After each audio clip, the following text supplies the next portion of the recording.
Listen, you're probably working as a worker bee in your business instead of the CEO that you were meant to be.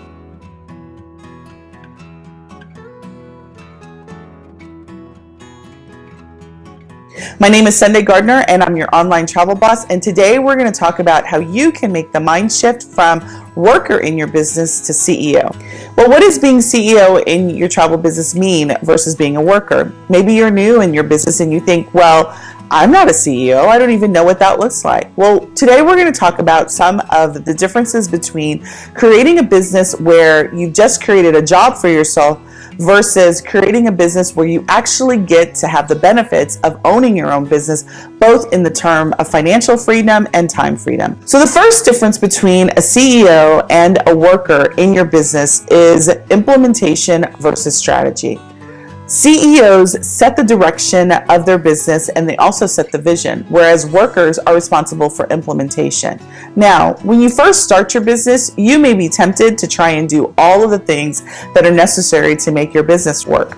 But what I will tell you is if you do that and you continue that mistake, what you'll find yourself is overworked, tired, and not having enough time to really think about the vision and strategy required to run a successful travel business.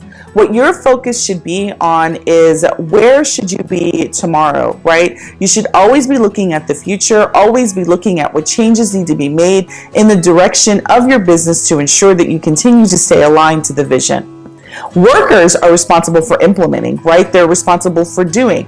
Now, there's going to be some cases where you actually need to be the person doing, but what I want you to do is in this next step is I want you to be thinking of yourself as the strategy implementator only in your zone of genius. So let's talk about that. So CEOs operate in their zone of genius. And what is that? This comes from a book called The Big Leap, where he talks about the differences between your zone of genius, zone of excellence, and there's other two zones, but we're going to talk about these two zones specifically.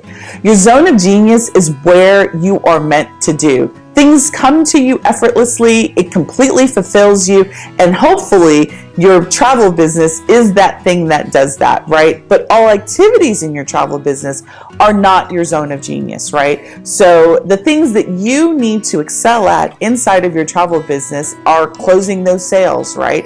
Doing activities that are directly related to sales and closing deals, right? Making sure that you are fulfilling the vision that you set out. And my hope is that vision includes creating an amazing travel experience for your clients, right? Your number one job, I always tell you, is to market your business.